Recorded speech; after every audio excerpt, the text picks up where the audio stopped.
Hi friends, welcome back to my channel. അപ്പോൾ എൻ്റെ channel ആദ്യമായിട്ടാണ് കാണുന്നതെങ്കിൽ ചാനൽ ഒന്ന് സബ്സ്ക്രൈബ് ചെയ്യുക. അതുപോലെ വീഡിയോസ് ഇഷ്ടമാണെങ്കിൽ ലൈക്ക് ചെയ്യാനും ഷെയർ ചെയ്യാനും കമൻറ്റ് ചെയ്യാനും മറക്കരുത്.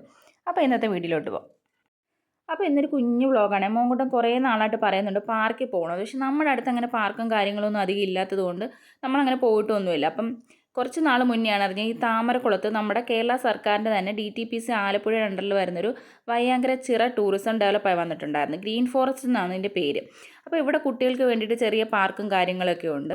അപ്പോൾ ഇവിടുത്തെ എൻട്രൻസ് ഫീ എന്ന് പറഞ്ഞാൽ 20 റുപ്പീസാണ് പെർ ഹെഡ്. അതുപോലെ നമുക്ക് പാർക്കിലേക്കുള്ള എൻട്രൻസ് ഫീ വരുന്നത് 30 രൂപ വെച്ചിട്ടാണ്. പിന്നെ ഇവിടുത്തെ മെയിൻ അട്രാക്ഷൻസ് എന്ന് പറയുന്നത് ഈ ഒരു കയാക്കിങ്ങും ബോട്ടിങ്ങും ആണ്. അപ്പോൾ ഇതിൻ്റെ ഈ ഒരു ചിറയുടെ സെൻട്രലായിട്ട് ചെറിയൊരു ഹട്ട് പോലൊക്കെ സംഭവങ്ങൾ സെറ്റ് ചെയ്തിട്ടുണ്ട്. അപ്പോൾ അവിടത്തേക്കാണ് ഈ ബോട്ടും കാര്യങ്ങളൊക്കെ പോയി അവിടെ ഇറക്കുമെന്നാണ് എനിക്ക് തോന്നുന്നത്. ഞങ്ങൾ ബോട്ടിങ്ങും കാര്യങ്ങളൊന്നും പോയിട്ടില്ല. ഞങ്ങൾ മെയിനായിട്ട് പോയത് കുട്ടികൾക്ക് വേണ്ടിയിട്ടുള്ള പാർക്കിലേക്കാണ്. അപ്പം കുറച്ച് സമയം നമ്മൾ അവിടെ നിന്ന് ചുറ്റി നടന്ന് എല്ലാം ഒന്ന് കണ്ടതിന് ശേഷം നമ്മൾ നേരെ പാർക്കിലേക്ക് അങ്ങ് പോയത്. അപ്പോൾ ഒരുപാട് പേര് ഇവിടെ കയാക്കിങ്ങും ബോട്ടിങ്ങും ഒക്കെ ചെയ്യുന്നുണ്ട്. എനിക്ക് തോന്നുന്നു കൂടുതൽ ആളുകളും വരുന്നത് ഈ ഒരു കയാക്കിങ്ങിനും ബോട്ടിങ്ങിനും വേണ്ടിയിട്ടാണെന്ന് തോന്നുന്നു. ഇതിപ്പോൾ നമുക്ക് കുട്ടികൾക്കാണെങ്കിലും അതുപോലെ മുതിർന്നവർക്കാണെങ്കിലും ഒരുപോലെ തന്നെ എൻജോയ് ചെയ്യാൻ പറ്റുന്ന ഒരു ടൂറിസം അട്രാക്ഷനാണ് ഈ ഒരു വയ്യാങ്കര ചിറ അല്ലെങ്കിൽ ഗ്രീൻ ഫോറസ്റ്റ് എന്ന് പറയുന്നത്. എന്താണെന്ന് വെച്ചാൽ മുതിർന്നവർക്കാണെങ്കിൽ ഈ കയാക്കിങ്ങിലും അതുപോലെ ബോട്ടിങ്ങൊക്കെ ഇഷ്ടപ്പെടുന്നവർക്ക് അതിന് പോവുകയും ചെയ്യാം. കുട്ടികൾക്കാണെന്നുണ്ടെങ്കിൽ അത്യാവശ്യം വിശാലമായിട്ടുള്ള ഒരു പാർക്ക് തന്നെയാണ് അവർക്കും സെറ്റ് ചെയ്തേക്കുന്നത്. അതിന് നമുക്ക് പ്രത്യേകിച്ച് ഓരോന്നിൽ കയറുന്നതിന് ഇന്ന ഫീസോ കാര്യങ്ങളോ ഒന്നുമില്ല. അപ്പം അവർക്ക് ഇഷ്ടം പോലെ എൻജോയ് ചെയ്യാൻ പറ്റും. ഞങ്ങളവിടെ പോയിട്ട് 8 മണിക്കാണ് ക്ലോസിങ് ടൈം. ആ ഒരു ടൈം വരെ ഞങ്ങളവിടെ സ്പെൻഡ് ചെയ്തിട്ടാണ് ഞങ്ങൾ അവിടെ നിന്ന് ഇറങ്ങുന്നത്. കാരണം അത്രയും ടൈം കുട്ടികൾ അതിനകത്ത് തന്നെ സ്പെൻഡ് ചെയ്തു. പിന്നെ ഇവിടുത്തെ ഒരു മെയിൻ അട്രാക്ഷൻസ് ഞാൻ പറയാൻ വിട്ടുപോയി. എന്താണെന്ന് വെച്ചാൽ ഇവിടെ നമുക്ക് ബർത്ത്ഡേ ഫംഗ്ഷൻസോ അല്ലെങ്കിൽ ആനിവേഴ്സറി ഫംഗ്ഷൻസോ അങ്ങനെയുള്ള ചെറിയ ചെറിയ ഫംഗ്ഷൻസിനൊക്കെ 250 റുപ്പീസാണ് അവർ ചാർജ് ചെയ്യുന്നത്. പിന്നെ അതുപോലെ നമുക്ക് വെഡ്ഡിങ്ങിന് വേണ്ടിയിട്ടുള്ള ഫോട്ടോഷൂട്ടും കാര്യങ്ങൾക്കും 500 റുപ്പീസ് വെച്ചിട്ടാണ്. അപ്പോൾ വലിയ ചിലവില്ലാതെ തന്നെ നമുക്ക് എല്ലാ കാര്യങ്ങളും ഇൻക്ലൂഡ് ചെയ്തിട്ടാണ് അവർ ഈ ഒരു ടൂറിസം ഡെവലപ്പ് ചെയ്ത് കൊണ്ടുവരുന്നത്. നോർമലി നമ്മൾ വേറെ ഏതെങ്കിലും ഒരു പ്ലേസിലാണ് നമ്മൾ ഈ ഒരു ഫംഗ്ഷൻസിനൊക്കെ റേറ്റ് ചോദിക്കുന്നതെങ്കിൽ മിനിമം 2000 റുപ്പീസ് എന്തായാലും ആവും. അപ്പോൾ ഈ ഒരു റേഞ്ചിൽ നോക്കുകയാണെങ്കിൽ ഇത് നമുക്ക് അഫോർഡബിൾ ആയിട്ട് ചെയ്യാൻ പറ്റുന്ന ഒരു ലൊക്കേഷൻ തന്നെയാണിത്.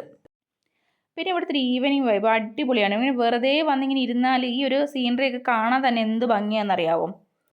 പിന്നെ മോങ്കുട്ടൻ ആദ്യം ചെന്ന സമയത്ത് ഈ ഒരു ഐറ്റത്തിൽ കയറിയിട്ട് ആദ്യം ഒന്ന് പേടിച്ചു. അപ്പോൾ അത് കാരണം പിന്നെ ഒന്നിലും കയറത്തില്ലെന്ന് പറഞ്ഞ് ഭയങ്കര കരച്ചിലും ബഹളമായിരുന്നു. പിന്നെ വല്യപ്പൻ്റെ കൂടെ പോയിട്ടാണ് പുള്ളി ഇതിലൊക്കെ കയറുന്നത്. വല്യപ്പൻ കുറച്ച് കംഫർട്ടബിൾ ആക്കിയപ്പോഴത്തേക്കും പിന്നെ പിടിച്ചാൽ കിട്ടത്തില്ല, എല്ലാത്തിലും ഓടി നടന്ന് കയറുമായിരുന്നു. പിന്നെ ഞങ്ങൾ പറഞ്ഞിട്ടൊന്നും ആളൊന്നിലും കയറത്തില്ല. വല്യപ്പൻ പറയാമെങ്കിൽ മാത്രം ആൾ എല്ലാത്തിലും കയറും. അങ്ങനെയായിരുന്നു. പിന്നെ വല്യപ്പനും മോങ്കുട്ടനോടായി കളിയൊക്കെ. അപ്പോൾ അങ്ങനെ കുറേ നേരം ഇതിലൊക്കെ കയറി പുള്ളിയെ വല്യപ്പൻ സഹായിച്ച് അങ്ങനെ പുള്ളി പിന്നെ അതിൽ നിന്ന് ഇറങ്ങുന്നില്ല. പുള്ളി പിന്നെ അവിടെ നിന്ന് ഇറങ്ങിയപ്പോഴത്തേക്ക് തന്നെ ക്ഷീണിച്ചു. കാരണം അത്രയും കുത്തി മറിഞ്ഞ് അതിൽ സ്പെൻഡ് ചെയ്ത് കാരണം പുള്ളി ഫുഡ് പോലും കഴിക്കാതെ അന്ന് ഉറങ്ങിപ്പോവാൻ ചെയ്തത്. കാരണം കുറേ നാളത്തെ ആഗ്രഹമായിരുന്നു അവന് പാർക്കിൽ പോകണമെന്നുള്ള. അപ്പോൾ അത് കുറേ അധികം അവൻ എൻജോയ് ചെയ്തു. അപ്പോഴത്തേക്കും പുള്ളിക്ക് പിന്നെ വയ്യ, കുഴഞ്ഞു, അതുപോലെ ആയിപ്പോയി. അങ്ങനെ മോങ്കുട്ടൻ അവിടെ വല്യപ്പൻ്റെ കൂടെ എൻജോയ് ചെയ്യുന്നുണ്ടപ്പോഴത്തേക്കും ഞാനിവിടെ കല്യാണിയുടെ കൂടെ വന്നിട്ട് വെറുതെ ഊഞ്ഞാലൊക്കെ ആടി. അപ്പം നമ്മളിതുപോലെ കുട്ടിക്കാലത്തൊന്നും നമ്മളെ ആരും കൊണ്ടുപോയിട്ടൊന്നും ഇല്ലായിരുന്നു. അപ്പം ഇതൊക്കെ കാണുമ്പോൾ നമുക്കും ഒരു ആഗ്രഹമല്ലേ ഇതുപോലെ നമ്മളെയും കുട്ടിക്കാലത്തൊക്കെ കൊണ്ടുപോയിട്ടുണ്ടായിരുന്നെങ്കിൽ. അപ്പോൾ അതുകൊണ്ടാണ് അവരിതുപോലെ പറയുമ്പോൾ അവരെ ഇതുപോലെ കൊണ്ടുപോകുന്നത്. അപ്പോൾ ഇത് കണ്ടില്ല, അത്യാവശ്യം തിരക്കുകളൊക്കെ ഒഴിഞ്ഞു ഒരു ആളും അനക്കവും ഇല്ലാണ്ടായി. അതുപോലെ ആളും മച്ചാതി ഇല്ലാത്ത സമയത്താണ് ഞങ്ങൾ അവിടെ നിന്ന് ഇറങ്ങുക. ഏറ്റവും ലാസ്റ്റ് ഇറങ്ങുന്നത് എനിക്ക് തോന്നുന്നു ഞങ്ങളായിരിക്കും. ഫുള്ള് വിജനമായിട്ടുള്ളൊരു പ്ലേസായിട്ട് മാറി. ഞങ്ങൾ വന്നപ്പോൾ അതുപോലെ തിരക്കുണ്ടായിരുന്നു. പിന്നെ നേരെ മേളിൽ കയറുമ്പോൾ ഉപ്പുമാങ്ങ എന്ന് പറഞ്ഞിട്ട് ചെറിയൊരു ഷോപ്പുണ്ട്. അവിടെ നിന്ന് നാരങ്ങ വെള്ളമൊക്കെ കുടിച്ചു. അത് കഴിഞ്ഞിട്ട് ഞങ്ങൾ നേരെ ചാരുമൂട്ടിൽ മന്തിയിൽ കയറിയിട്ട് മന്തിയൊക്കെ കഴിച്ച് അങ്ങനെ ഞങ്ങൾ വീട്ടിൽ പോയി. അപ്പോൾ ഇത്രയേ ഉള്ളൂ ഇന്നത്തെ ഒരു വ്ളോഗ് എന്ന് പറയുന്നത്. ഈ ഒരു വീഡിയോ എല്ലാവർക്കും ഇഷ്ടമായെന്ന് വിചാരിക്കുന്നു.